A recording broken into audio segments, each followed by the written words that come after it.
guys, welcome back to my YouTube channel. If it's your very first time here, you are very welcome. My name is Cookie and this is my world. But before we continue with today's video, please take a second. Look for the subscribe button down there somewhere and just click on it. Please subscribe to my YouTube channel and turn on your notifications so that every time I post a video, you will be the first to have a glimpse of the video. So welcome to my world. Today's video, yes, I'm sitting on the floor. It's just a cozy quarantine lockdown Saturday, and is today Saturday? Oh, today is actually Monday. I've lost track of the days already. I don't even know what day today is. So today is what? Oh, it's a Tuesday. Are you kidding me? Wow. Oh my goodness. I can't wait for quarantine. I can't wait for lockdown to be over already. My goodness, today is Tuesday. I didn't even realize it. I thought it was Saturday. Oh, so it's Tuesday. Okay. All right. So yes, I'm just sitting on the floor, just taking it easy. Had to put a little powder on my face to come sit here and just tell you the story about my life. And actually, that's what suggested the title of today's video, When Life Happens. And unfortunately, something terrible happened to me in 2017. And I just feel like in a quest for you to get to know me better, in a quest to open my world up to you, I think I should just share some of these stories with you so that you know that we're also human beings. Bad things happens to us sometimes, and if there's something that you're battling with, you're probably not alone. There are a million of us out there with you, going through it and dealing with it, managing it and accepting exactly what happened. And this particular one I want to share with you is very significant because of the time it happened and the day it happened. So it was actually on the 30th of December 2017. It was just a day to the end of the year 2017. And yes, I am an on-air personality. I work on radio, and then I'm a TV presenter as well. I'm a radio presenter with the EIB network right here in Ghana. But on the side, I have a side hustle as well. And maybe some of you may have noticed I'm into wholesale and retail of hair. Probably that's why my hair is always laid to the gods. And I remember that particular year, business was good, and radio and TV hadn't started on a very good scale for me at that moment. When I say good scale, I mean I wasn't very busy. Yes, I was going for rehearsals here and there, getting ready to go on major TV, or let me say mainstream TV, mainstream radio. So I hadn't really started. So I just still had my regular hustle, which was the selling of hair. And I remember on the 30th of December, I had a lot of orders that day. So many orders, not just that day. I mean, the whole month of December 2017 was very busy for me. And I had a lot of orders that we had to make wiglets. Yes, what you ladies understand as wig cubs. Yes, I had to make a lot of wiglets for so many customers, and that's when the unfortunate happened. I remember that evening I finished all orders, I think around 8:39 in the salon, and then it was my turn. Here I was wanting to fix my own hair for Christmas. What was it? Was it a bob cut at that time? I cannot even remember what hair I wanted to do, but I think it was straight hair. It was some nice bob cuts that I wanted to put through. Please pause. There's somebody calling me. Somebody's about to deliver something. Hello? Yes, I think that was the particular hairstyle I was trying to get the stylist to style for me. And then I don't know what happened. You know, most of the time, ladies, when you go to the salon, you would normally have a towel around your neck, and then they put that cape on you before they do the cutting.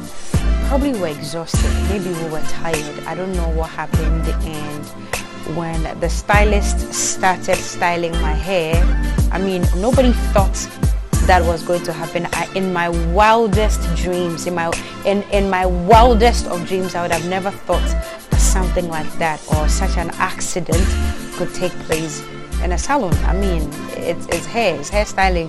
That's where people look beautiful. So to think that it was a place where I was going to get damaged was probably the very last thing on my mind. So I remember she was on my right, styling my hair. And then, you know, there's this, okay, I'm probably going to find a photo and show you a photo of how that comb looks like. But it's a comb in which you can put a razor. The men use it in the barbering shops for shaving their hair, and we women use it for styling as well. So she was on this side of my hair, and I remember she took a chunk of the hair and she started to chop. And just like the way my fingers are stuck in my hair right now, the razor and the comb got stuck in my hair, and in an attempt to get it out of my hair, the razor in the comb just drove straight into my shoulder. Yeah. Very terrifying moment. I literally saw my flesh. No, I first of all, I saw my blood on the floor, and the stylist, she thought my flesh had fallen on the floor. So all I remember her saying was, where is it, let me put it back and glue it.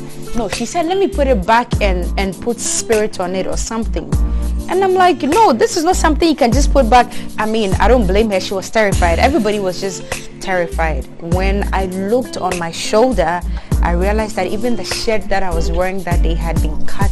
The cut was so deep, showing you pictures right now, and it was the craziest thing I had ever seen happen to any human being. And to think that it happened to me on 30th of December 2017 was just crazy. I was rushed to the hospital. I remember I sat in the driving seat. I started to drive. I realized that the blood was oozing out too much. I was like, yo, I cannot drive. Can you drive? She's like, yeah, for sure. So I just got to the other side of the car, and then she came to drive, and then we got to Snit Hospital in Osu. That's where we went because the salon was close by. And then when we got there, I was rushed to ER, what you people call ER, the emergency room. And I remember the first time the doctor walked in, the doctor was like, what happened to you? And we couldn't even narrate the story because it was very bizarre to actually tell a third person that it was just a razor, common razor that had given me this type of cut. And I remember when I started forwarding photos to my friends and all, immediately everyone who got the photo the first time, the first thing they said was armed robbery, because like the wound actually looked like, I can't explain it. I cannot even remember the first person. I sent it to my sister. I sent the first photo to my sister because she was literally with me in the salon. And she had gotten a little tired because like it was a very long day for us. Hi Rookie, I know you'll be watching this one. She's in Canada right now. So she was with me and she literally just left. Like she had just left, I think about 15 minutes. Yes, and then the unfortunate incident happened. So she was the first person I sent it to, and I think her first reply that came through was armed robbery. What just happened? Like robbers came into the salon. And I was like, nah, I couldn't even explain to her. And I was like, okay, when I get home, I'll tell you exactly what happened. And then she started forwarding the photos to my mom, to other family members. People started getting alarmed. Everybody was calling me, but I had to put my phone off because I had to get the wound sewn. And I remember when I got to the hospital and the lady doctor came, I asked her if I could opt for just a glue to sew it. But just so you know exactly what I'm talking about, I'm going to do a review so you see exactly what this wound looks like. Okay, so it's actually a scar right now. I know.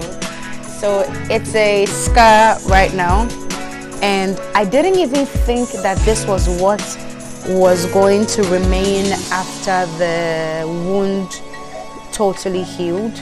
So if you look at the previous photos that I showed, I'm going to show them again. You realize that the stitching wasn't even supposed to look like this. It was neatly stitched. I think it was about 8 to 9 stitches, if I'm not mistaken, or maybe 7 to 8 stitches. And normally when it's stitched, or when a wound is stitched, according to the doctors, the stitches can be taken out after 7 days, but I wasn't sure that it was time for the stitches to be taken out. So I waited for 11 days to go back to the hospital for the stitches to be taken out, but I think it was way too soon. We took out the stitches, or let me say the doctors took out the stitches too soon, because I'm thinking that when I went there and they wanted to take out the stitches, they probably, or he or she, I can't even remember who removed the stitches the first time, if it was a he or a she, I cannot remember, but I think they should have just probably assessed the wound to have ascertained that it wasn't ready for the stitches to be taken out. But anywho, it was 11 days, it was almost 12 days, so they recommended that the stitches should be taken out. And I remember immediately it got to the middle here somewhere, blood just started gushing out and oozing and everything, and they were like, no, this thing is not ready, so it would have to be sewn again. So I was like, sewn again? No, I don't think that I'll be able to go through the pain again. So I think they had a trick of trying to close it up, so it was closed up again without the stitches somehow, and the bandaging and everything was put back on it, and it took a very long time to heal. I think it took me, if I'm not mistaken, about 3 months for this to heal. And when it was healing, it was really healing nicely, and I thought it was actually going to heal and leave a very tiny small scar, but unfortunately this is what I'm left with, and my life hasn't been the same again. You know, sometimes as ladies you would want to wear dresses or certain tops that are off shoulder, or maybe reveals a bit of your skin around your shoulder and stuff like that. I do wear them sometimes, but the uncomfortable part is because it's so big, once you wear clothes like that, once you step out there, that's what everybody sees first. So like, people see you coming and this is what takes their attention. It's okay, it's fine, but I would rather that something else about me takes your attention than a scar. So because of that, most of the time now I will cover it, and most of the styles and most of the designs that I would have designed or have sewn by my designers would have to cover the right part of my shoulder. And I remember my designer, Modabetha, you can check her out on Instagram. Every time she has to design something for me, she'll just call and go like, Cookie, where is the cut again? Is it on the left or is it on the right? And I always have to remind her that it's on the right. So there's somebody out there who probably is thinking, so what's the whole import of this video?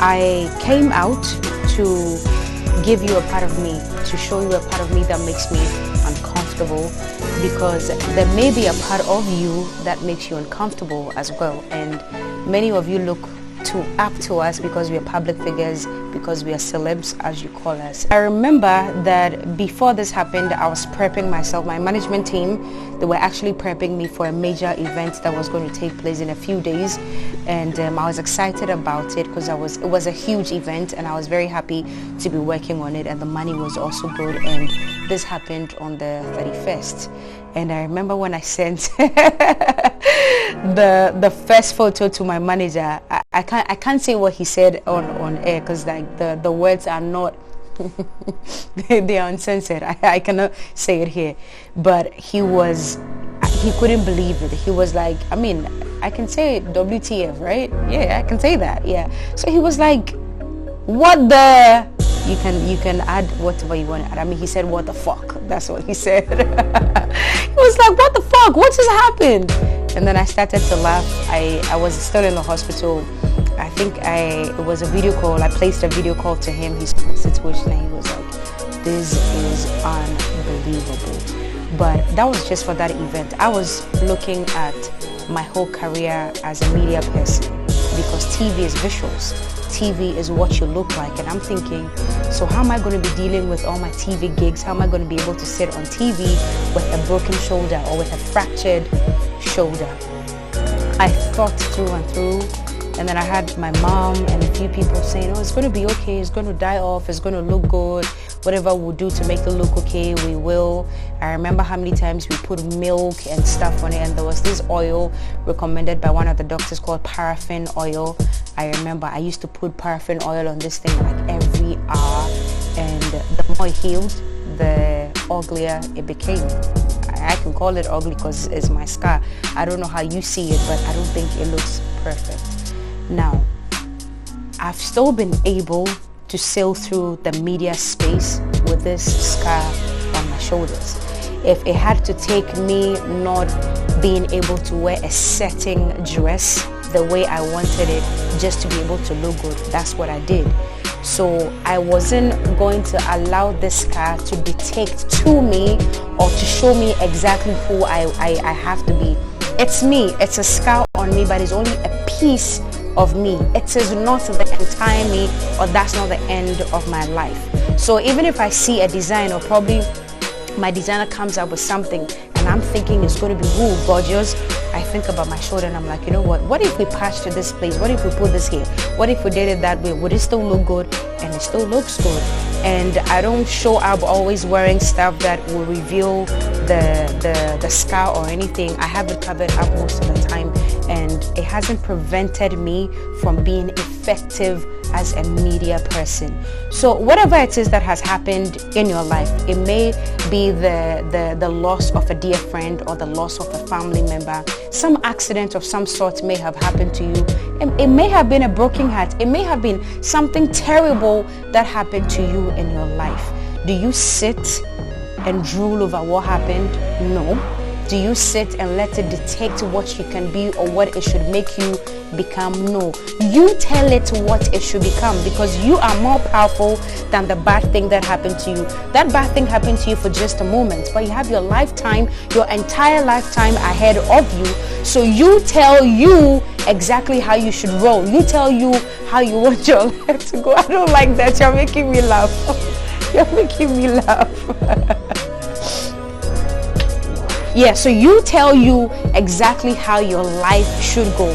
Don't let little things, yes, I'm calling it little right now. At that time it was big, but I came to a realization that what if it was my jugular that got defected? I would have been dead. I could have just dropped dead in that salon right there and then, and my life would have ended. Or probably if this scar or the razor landed in my face or on my face, I would have looked terrible, but it didn't. God still showed me mercy, and it landed in a place where I can cover. It landed in a place where I can have it redone or restaged, or better yet, even have a tattoo drawn around it, or whatever that I want to be done around it. It can be done around it, and I'll still look good. I'll still look cool, and I'll still look I'll still be very effective. So this is just to let you know out there that if this happened to Cookie, and if Cookie is revealing it to you today, you shouldn't feel uncomfortable.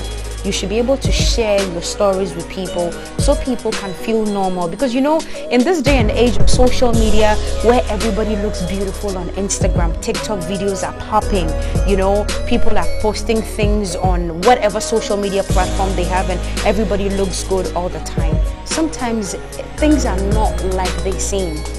Never believe all the champagness and all the cuteness and all the glam and everything that you see. We all have our daily struggles, but I come here, or I decided to come here to share a part of me with you, just to encourage you, so you can also share a part of you to somebody else who is probably looking up to you.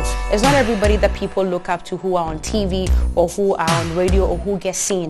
There are so many people in our communities, in our churches, wherever, that people look up to, and people sometimes want to know the truth. People want to know, want to have life-changing testimonies. People want to see realities of life. So that's what actually pushed me to share the story with you. So thinking about it, I'm going to throw a challenge to some of my celeb friends out there that let's come out. This is the challenge that I'm going to be throwing. This is mine.